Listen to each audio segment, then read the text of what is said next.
that I managed to process that. Huh? Since when were Kinder Eggs gendered? Why can't boys like pink? And what's wrong with being a girl? Everyday sexism is something we're so used to.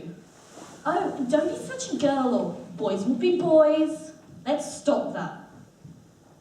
So next time you hear anyone saying, oh, boys can't do that, or that's for girls, ask them why, and watch them crumble like the cake.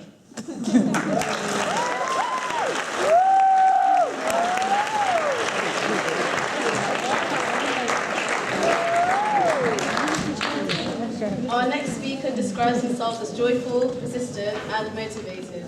With a speech entitled, Why Did They Choose Me? From William Ellis School, please welcome to the stage Simon Gomez Arias.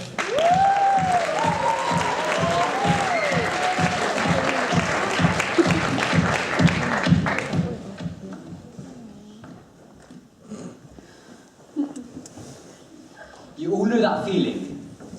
That feeling when you're at the airport, in the line, when your bag's already checked in, with your credit card, with your wallet, with your cash, everything going well, nothing could possibly go wrong, right? Look at it this way. I'm a British citizen.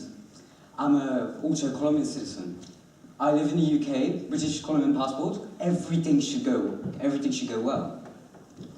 But I was called off by American border officers in Houston with my father. And I was very confused. I was 10 years old. I didn't really know what was going on. And I was very puzzled. What was going on? We were pulled up the line, and we were changing planes from going to London to Colombia in Houston. And it was a very short change, so we missed our flight. And we were put in. We were taken in a room. It's dark, not necessarily dark, but it was in a basement. There was no windows, so no natural light. It was very dim, and we waited there for hours and hours and hours and hours, and we had no food, no drink, no nothing. We couldn't communicate to our families what was going on and where were we until the people that worked in the airport at Houston said, "You are free to go, we have contacted your banks." I was puzzled. Is that an explanation to hold us up 5-6 hours in a room? Is it because I'm Colombian? I'm not sure. And this is my point. Stereotyping. Yes, stereotyping. And since every time I look back at this experience I had a couple of years ago, I'm still thinking that stereotyping was the reason that I was called out by border officers in the first place.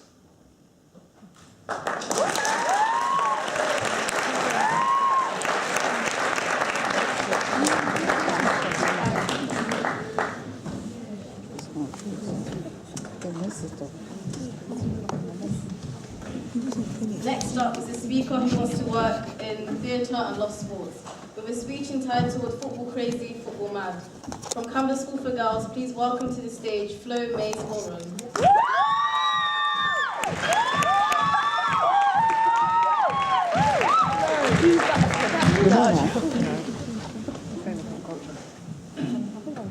Football. If you didn't know, I'm a massive football fan and a fan of Broa Football Club, a small club in Hertfordshire who are currently sitting at 8th in the Premier League. Football is a game played by 11 players on each team, trying to get a small ball to the opposition's goal. But is that it? The players, the chants, the manager, the stadium, and most importantly, the fans. Supporters are what makes a sport a sport. And every Saturday, thousands of fans travel all across the country to watch the team they love play. Many men and women have lives that are falling apart, or grieving someone they've lost, or have severe mental health issues. These are issues in which sometimes they can't escape or have a break from.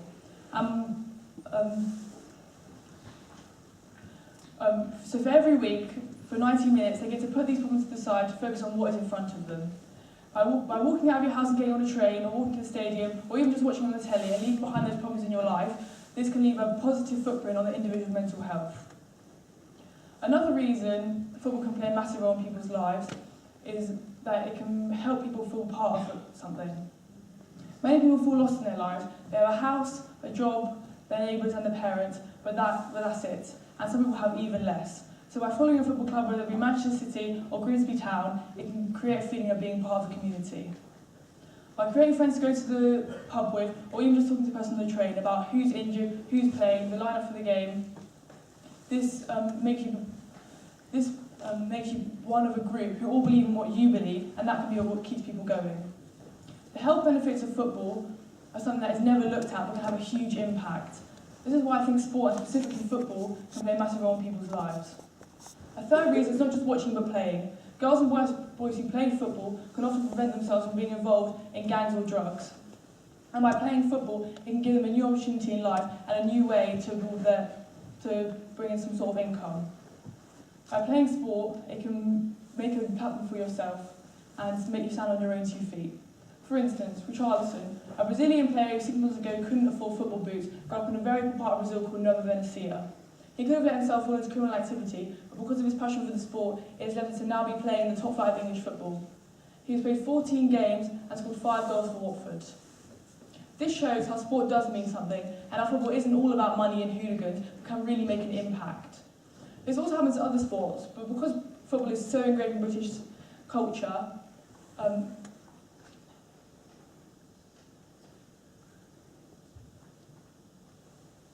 although it's not everyone's cup of tea, it is helping people get through their problems.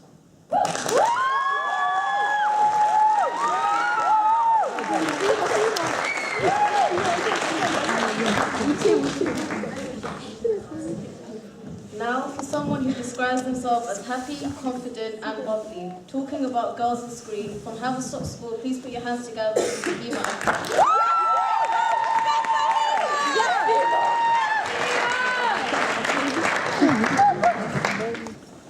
Ladies and gentlemen, raise your hands if you've experienced waking up and not feeling comfortable in your own skin.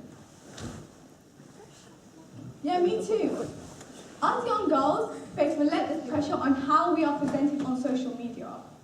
We are told we have to have the most smoothest skin, the most beautiful body, and the most beautiful hair. We are told that we have to express ourselves a different way. This is wrong. Snapchat, Twitter, Instagram. We have to look at these models and think that we're not worth it. It is said that 88% of young girls who spend more than 60 minutes on social media come off with lower self-esteem or maybe more insecurities. This says a lot. People say self-love is the most important love. So why is the media telling us otherwise? Why do we have to feel like we're not worth it, that we're not good enough, we're not pretty enough? We have to look like Kylie Jenner, we need to look like Kim Kardashian, we need to look like this girl. No, you need to look like you.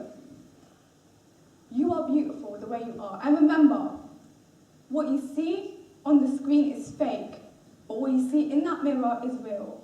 Love what's real.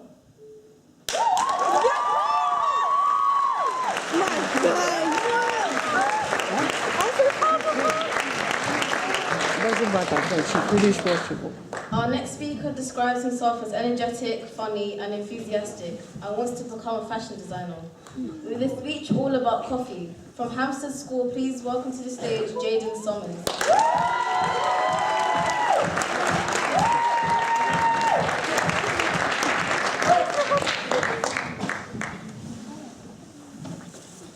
Skinny latte, espresso, mocha with 2 shots. It does not matter, it is coffee. I bet you, if I ask all the exhausted, overworking teachers in this room what keeps on making them plan these amazing lessons every single day, they'll say, coffee. But how was it discovered? Around 600 years ago in Ethiopia, a farmer caught his goats eating coffee beans. They were acting rather weird. Not wanting to be left out, the farmer ate some himself, and he felt very energized after. Straight away, he brought a batch to his village. The village started mixing these coffee beans with hot water and then started roasting them.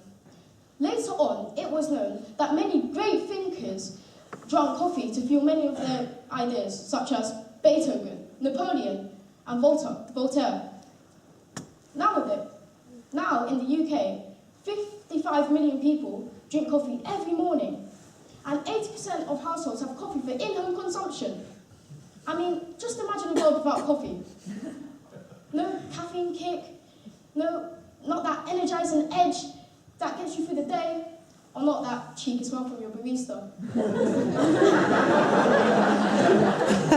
I mean, what's better than the creamy goodness of an ice-cold frappe on a hot summer's day? However, do you know how much a coffee farm gets paid for 1 cup of coffee? Not £1, not 50p, not 20, not 10, not even 5. 3p. 3p. While cafes such as Starbucks make £3. That's 100 times more. There is a solution. Fair trade coffee. This means $1.40 is given to a coffee farmer for every pound of beans brought. But sometimes the math just doesn't work out, and they're still not making a great profit. So what can we actually do? Buy the best beans we can afford. This has a trickle-down effect. What means the premium price we pay ends up in the pockets of the coffee farmers. Now, this might not seem like a lot, but when you're deciding between an eggnog and a pumpkin spice latte, this can decide if a farmer eats today or starves. It's all your choice.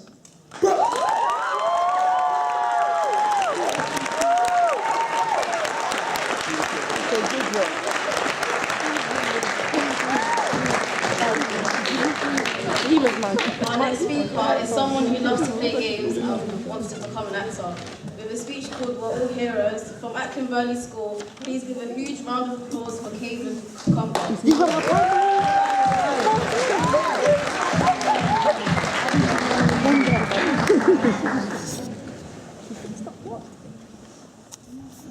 What is a hero? When you think about a hero, what do you think about? Policeman, paramedic, firefighter, those chocolates we all have? Now, sure, those are all heroes. Heroes is somebody that comes to our rescue, that helps us in life. For example, a policeman stops crime. Pretty good. Paramedic helps you out if you've been stabbed or anything. A firefighter gets rid of fires. Heroes the chocolate. Pretty tasty. But I'm really into superheroes. That you cannot be a good superhero. Let me tell you now. My favourite is Superman. Because, okay, yeah, he's invincible, we all know that. But I like him because he's very inspiring. His character on the whole is very inspiring. For example, he doesn't come from Earth. If you want, he's alienated from the rest of us. But his biological father told him that he can be a force for good. He can unite everyone on our planet to be a force for good. Now, I know what you're thinking. It's just a film or a comic book. But when you see someone in the street struggling to do something, or somebody being picked on at school, you must think to yourself, oh, I wish I could do something. What's happening? There's injustice.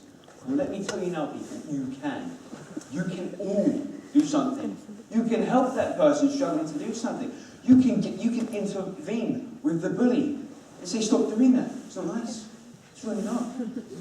Every single one of us can be a hero. You, yes you can all be heroes. So basically what I'm trying to say is, we can all be a force for good. We can all be superheroes.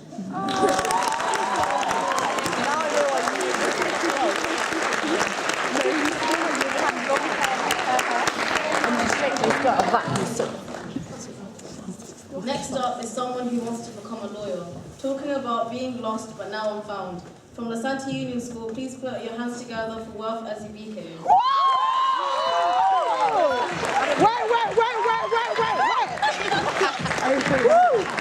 On his chair.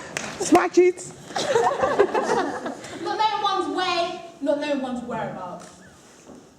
Mummy, where are you? Mummy, where are you? Yes, you heard me right. Lost in Dalston Market. You may be thinking, well, at your big age, lost in Dalston Market, you've lost the plot. But nah, I was only 7, so let me tell you the story.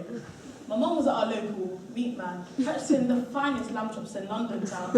But then I saw that Barbie doll, the new edition, the one everybody had. So I went over to it as a 7-year-old would do, right? Right? I started playing with his hair. The man told me to put it down. I dropped on the floor with fear, ran over to my mum, but she wasn't there. She wasn't there. My emotions were running high. I never knew if I should laugh or cry. So I started doing both, really.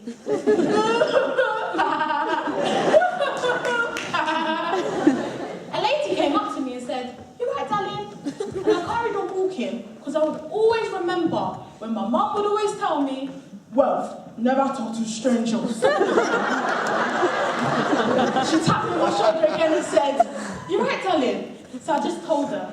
I told her I was lost. I told her I couldn't find my mum. She started leading me out to the entrance of Dalston Market. She told me she was going to take me to safety. But then I saw a glorious woman with 3 kids behind her, running towards me, gave me the tightest hug, the sobbiest kiss. My face was wet. And said, "I'll never lose you." But you just did. So I'll give you the benefit of the doubt. And you're lit. And now, ladies and gents, I can truly turn to you and say today, when I say, "Mummy, where are you?" she says, "I'm here."